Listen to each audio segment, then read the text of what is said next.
Сәлем достар, сіздермен бірге мен Айзада. Бүгін осындай дәмді әрі өте оңай жасалынатын десерт жасайтын боламыз. Алдыменен менің осы видео рецептімді толықтай көріп, арнама тіркеліп, лайк, комментарий жазуды ұмытпаңыздар. Және де төмендегі қоңырауша белгісін басып кетіңіздер. Бізге осы десертімізді әзірлеу үшін алдыменен осындай печеньелер қажет болады.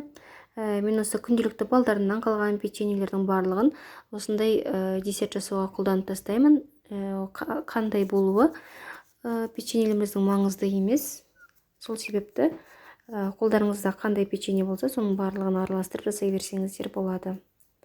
Неке барлығын осы блендерімізге салып, блендеріміздің күшімен барлығын осылай үгітіп әзірлеп аламыз. Неке барлығы осындай біркелкі күйге еніп, үгітіліп шығу қажет. Неке осындай болып. Кейін оны өзіміздің ыдысымызға салып, жаңағы блендерімізге жуылып тазаланған жаңғағымызды блендерімізге салып, оны да үгітіп аламыз. Неке оны да өзіміздің печеньеміздің үстіне салып, жақсылап араластырамыз. Кейін оның үстіне менде жаңағы Несквиктің осындай порошогы болды, жаңағы балдарымнан қалған. Бұны салсаңыздар да болады, салмасаңыздар да болады. Менде қолда болғандықтан араластырып жіберейін деп шештім. Ас қасықпен 2 ас қасық көлемінде шықты. Неке барлығын араластырып, кейін оның үстіне жуылып тазаланған изюмімізді саламыз. Кейін тағы да араластырып, барлығын оның үстіне бізге ең соңында қажеті бұл сгущенка. Осы сгущенканы құямыз.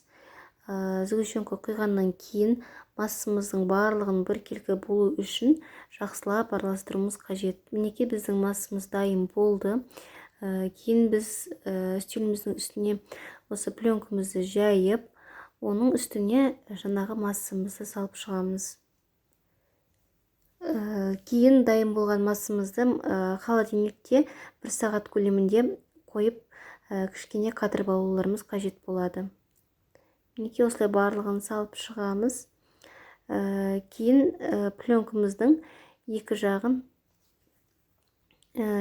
осылай жауып, қолымызбен жақсылап барлығын қысып шығамыз. Неке екі жағын осылай жапқаннан кейін арасындағы бос орындардың барлығын толтыру үшін жақсылап қысуларымыз қажет. Міне осылай, және де өздеріңіз қалауларынша формаға енгізіп аласыздар.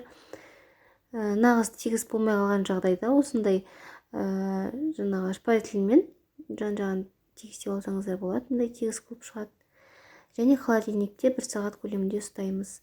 Неке осымен біздің десертіміз дайын болды. Өте дәмді және небәрі аз ғана уақыттың ішінде жасай аласыздар. Менің осы видео рецептім бойынша әзірлеп арнама тіркелуді ұмытпаңыздар.